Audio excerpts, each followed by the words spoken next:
Accounts from incomplete records. अपूर्ण लेखों से खाते तैयार करना। सिंगल एंट्री सिस्टम इकरी लेखा पद्धति के इस दूसरे भाग में आपका पुनः स्वागत।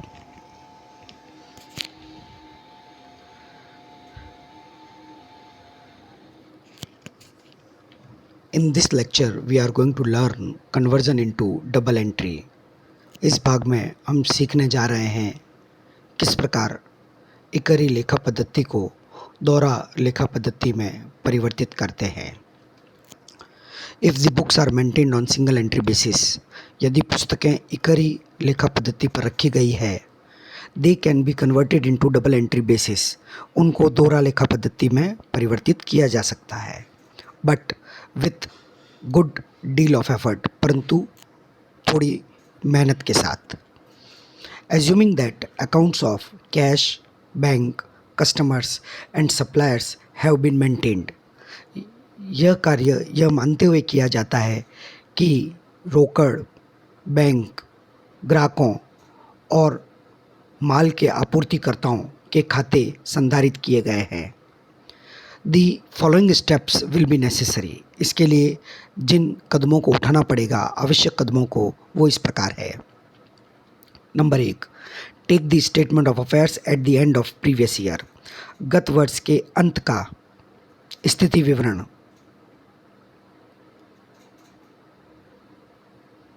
बना लेना है या प्राप्त कर लेना है।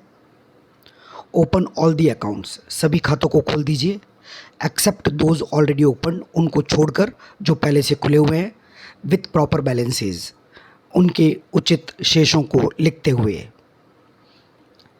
Step number 2, go through the cash book और कैश एंड बैंक अकाउंट्स। हमें रोकड़ पुस्तक को देखना है या रोकड़ एवं बैंक खातों को देखना है। Accepting transactions with customers and suppliers, these transactions must be posted already, उन सभी व्यवहारों को छोड़कर जो ग्राहकों और आपूर्तिकर्ताओं से संबंधित है, क्योंकि इनसे संबंधित व्यवहारों को पहले से ही उनके संबंधित खातों में लिखा हुआ होगा। Other should be posted to proper accounts, बाकी सभी जो बच गए, यानी कस्टमर्स और सप्लायर्स के खातों को छोड़कर बाकी सभी के खातों में उचित खतौनी कर देनी है। एनालाइज ऑल पर्सनल अकाउंट्स, सभी व्यक्तिगत खातों को पूरी तरीके से एनालाइज करना है, जांच करनी है, और इस जांच में सम्मिलित है A, analysis of accounts of customers will reveal the following, जो भी ग्राहकों के खाते हैं वो हमें जो स्पष्टीकरण देंगे वो इस प्रकार है। क्रेडिट सेल्स, अब हम एंट्री कर देंगे क्रेडिट सेल्स अकाउंट को। बिल्स डिसऑनर्ड की एंट्री कर देंगे, बिल्स रिसीवेबल अकाउंट को क्रेडिट करके। Charges debited to them, charges account को क्रेडिट करके। कैश रिसीव्ड, कैश अकाउंट को डेबिट करके। Discount allowed to them, discount account को डेबिट करके। Sales returns, sales return account को डेबिट करके। Bad debts written off, bad debts account को debit करके। Bills receivable received, bills receivable account को debit करके।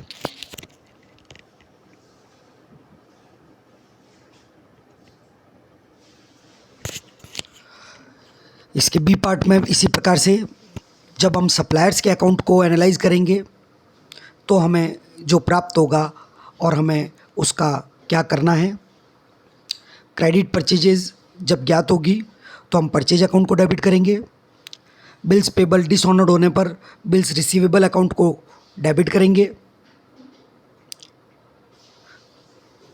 कैश पेड करने पर कैश अकाउंट को क्रेडिट करेंगे। परचेज रिटर्न के लिए परचेज रिटर्न अकाउंट या रिटर्न आउटवर्ड अकाउंट को क्रेडिट करेंगे। डिस्काउंट रिसीव्ड होने पर डिस्काउंट अकाउंट को क्रेडिट करेंगे। बिल्स पेबल इशूड करने पर बिल्स पेबल अकाउंट को क्रेडिट करेंगे। यहाँ ऊपर जो बिल्स पेबल डिसऑनर्ड लिखा है, जिसके लिए हमने बिल्स रिसीवेबल अकाउंट को डेबिट किया है, ये एंडोर्स्ड बिल है। यदि बिल्स पेबल को डिसऑनर कर दिया जाए तो हम बिल्स पेबल अकाउंट को डेबिट करेंगे।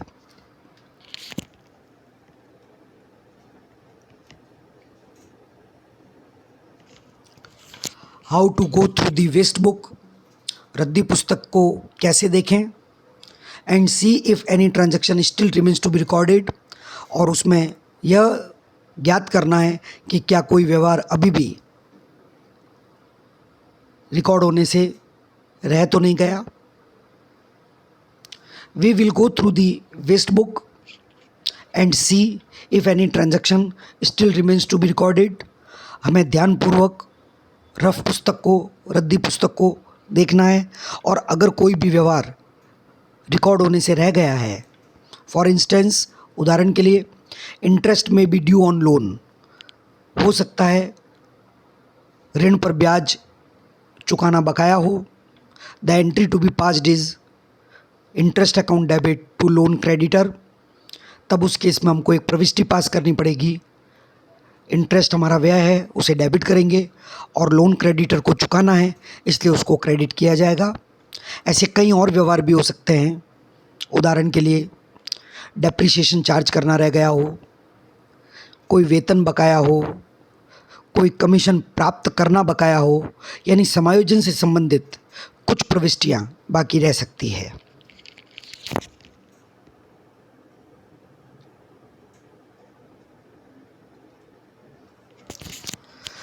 जब हम सभी खातों और उनसे संबंधित व्यवहारों की जानकारी प्राप्त कर लेंगे, तब अगला कदम होगा preparation of trading and profit and loss account from single entry books.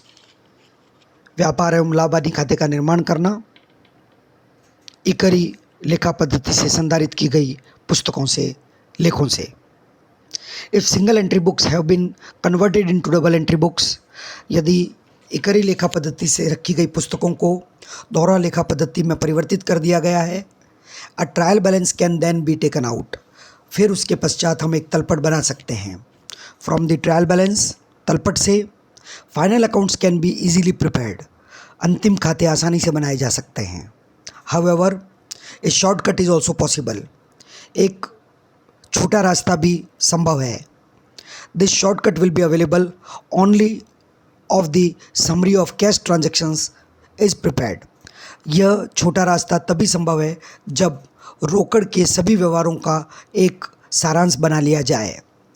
Students, you need to remember, विद्यार्थियों, आपको यह बात ध्यान रखनी है, याद रखनी है, that for preparing the trading account the following information is necessary. व्यापार खाता बनाने के लिए जिन सूचनाओं की आवश्यकता होती है वो इस प्रकार है, और वो कहाँ से ज्ञात होगी उनको आप देखिए। Opening stock available from previous statement of affairs. सबसे पहले व्यापार खाते में आवश्यक होता है प्रारंभिक रहतिया, जो गत वर्ष के स्थिति विवरण में उपलब्ध होगा। Purchases always ascertained by making an inventory, या तो रहती की सहायता से या क्रेडिटर्स अकाउंट से हम परचेजेज ज्ञात करते हैं। क्रेडिटर्स अकाउंट से क्रेडिट परचेज और कैश अकाउंट से कैश परचेज ज्ञात की जाती है। वेजेज एटसेट्रा, जितना भुगतान किया गया है वह रोकड़ पुस्तक से अवेलेबल होगी, कैश बुक में अवेलेबल होगा, और जो बकाया है वह हमें रफ बुक में या अदर दी गई सूचनाओं से जानकारी प्राप्त होगी। सेल्स, इसकी जानकारी हमें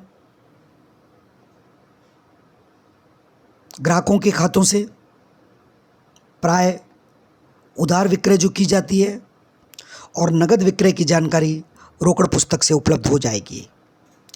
क्लोजिंग स्टॉक, यह भी इन्वेंट्री की पूर्ण जांच करके अथवा फिजिकल, वास्तविक रूप से, भौतिक रूप से स्टॉक की गणना करके, जैसा कि प्राय सामान्य व्यवसाय में जहाँ दोहरा लेखा पद्धति रखी जाती है, लीफो मेथड, फीफो मेथड इत्यादि का उपयोग करते हुए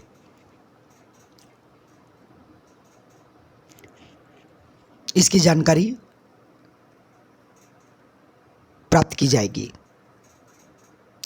purchase and sales are ascertained on common sense basis,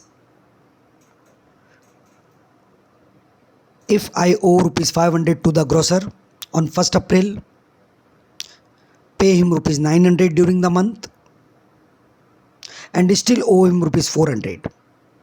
यदि किसी माल के आपूर्तिकर्ता को प्रारंभ में 500 रुपये चुकाने हैं, मैंने पूरे महीने में 900 रुपये का भुगतान किया उसे और अभी भी 400 रुपये का भुगतान बाकी है, तो एक कॉमन सेंस बेसिस पर हम ज्ञात कर सकते हैं या उसका खाता बनाकर यह ज्ञात कर सकते हैं कि मैंने उससे 800 रुपये का माल खरीदा है, 900 रुपये चुकाए, 400 रुपये अभी भी बकाया है, तो कुल मिला के उसका बकाया था 1300 रुपये। उसमें से 500 रुपये तो प्रारंभ का ही बकाया था, यानी ये नया बकाया जो आया है 1300 रुपये में से 500 रुपये घटाकर 800 रुपये वह इस माह की परचेज है। अब हम आपूर्तिकर्ता के पॉइंट ऑफ व्यू से बात करें, ग्रोसर के पॉइंट ऑफ व्यू से बात करें, तो जिस तरह मैंने अपना क्रय ज्ञात किया है वह अपना इसी प्रकार विक्रय ज्ञात कर सकता है। The grocer can calculate the sale to me.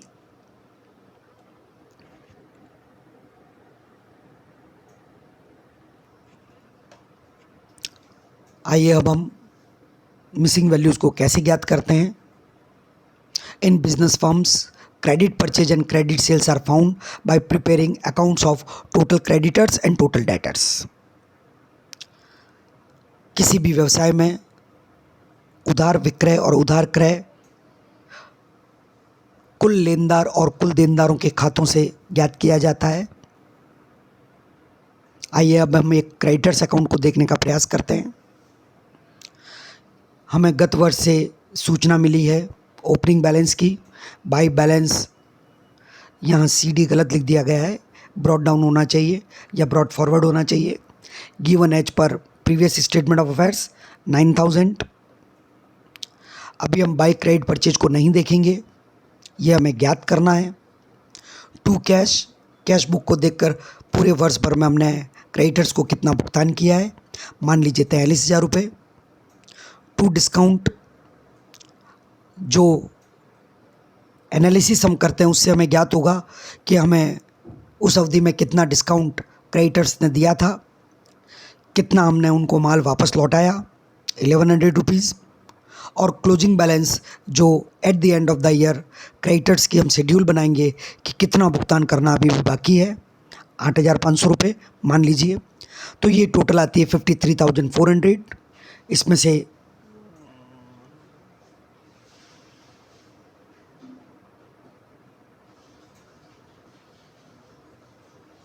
Opening balance 9,000 रुपये घटाकर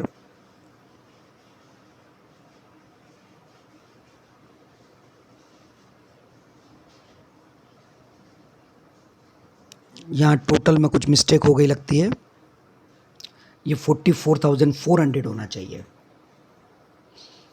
प्रिंटिंग मिस्टेक है, हम इसको ठीक कर लेंगे। नीचे इसको ठीक लिखा गया है, जो दोनों साइड का अंतर है 44,400 वह क्रेडिट परचेज होगी। Items on the debit side total are 53,400.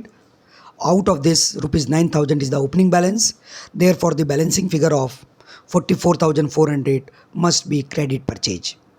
Cash purchase must have been recorded on the credit side of cash book, क्योंकि वो हमेशा कैश बुक में लिखी जाती है जब भी हम कोई कैश परचेज करते हैं, and will be taken from there. Thus total purchase can be found. इस प्रकार हम कुल क्रय ज्ञात कर सकते हैं। इसी प्रकार जिस तरह से हमने टोटल क्रेडिटर्स अकाउंट बना करके क्रेडिट परचेज ज्ञात की, हम क्रेडिट सेल्स भी उसी तरीके से ज्ञात कर सकते हैं। In the business firms, credit purchase and sales are found by preparing accounts of total creditors and total debtors.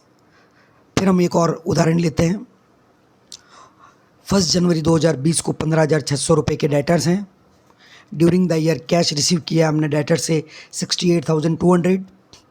हमने उनको डिस्काउंट अलाउ किया 1,800 का। 600 रुपये के बैड डेब्ट्स हो गए हैं। 2,500 रुपये का माल वापस आया है। उनसे 11,000 रुपये के बिल मिले हैं। 1,500 रुपये के बिल डिसऑनर हो गए हैं और एंड में 14,300 रुपये के डेटर्स हैं।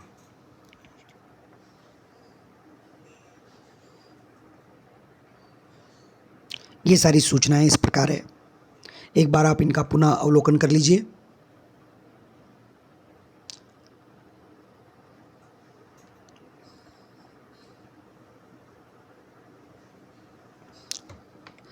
We will make the total debtors account.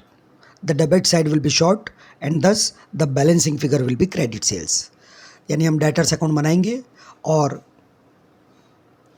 यहाँ पर डेबिट साइड कम होगी, दोनों साइड का जो अंतर होगा वो हमारी क्रेडिट सेल्स होगी। आइए इसको देख लेते हैं। टू बैलेंस ब्रॉट डाउन 15,600 रुपये, जैसा कि पहले दिया हुआ है। ये देखिए 15,600 रुपये, ये यहाँ पर। उसके बाद में cash received 68,200 by cash, by discount 1,800, by bad डेप्ट 600, by return inwards 2,500, by bills receivable 11,000 और जो बिल डिसऑनर हुए हैं रिवर्स साइड में उसकी एंट्री हो जाएगी 1,500। टोटल हुई 98,400। 98,400 में से जब हम डेबिट साइड को डिडक्ट कर देंगे तो हमारे पास बचेगा 81,300, जो दोनों साइड का अंतर है, बैलेंसिंग फिगर है। यह हमारी क्रेडिट सेल्स होगी।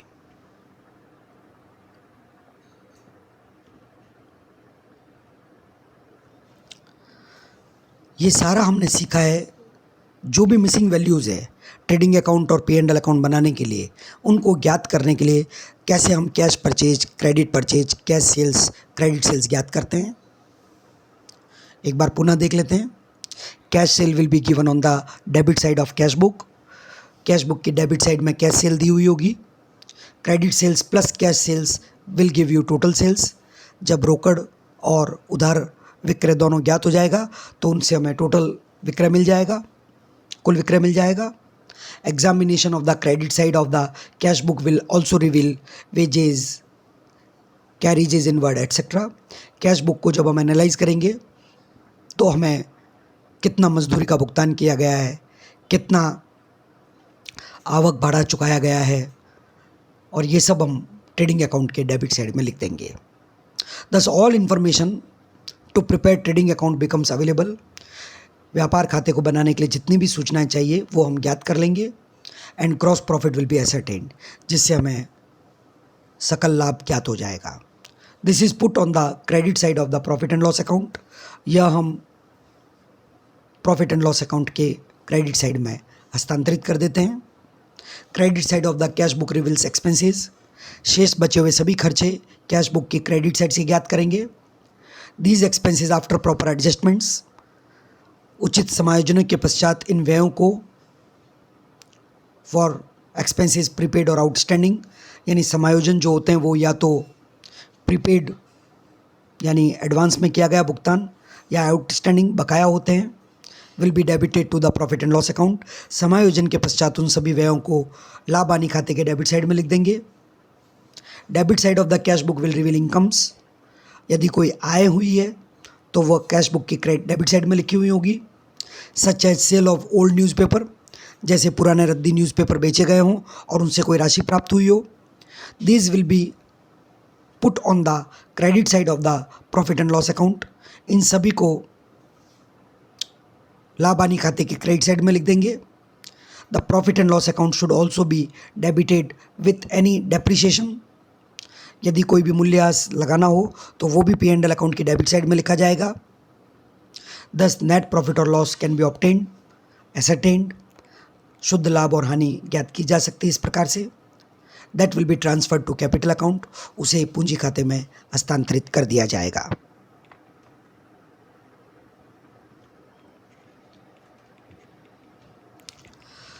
इस प्रकार जब हम एक बार ट्रेडिंग एंड P&L अकाउंट बना लेंगे तो उसके पश्चात हमें बैलेंस शीट बनानी होती है, चिट्ठा बनाना होता है।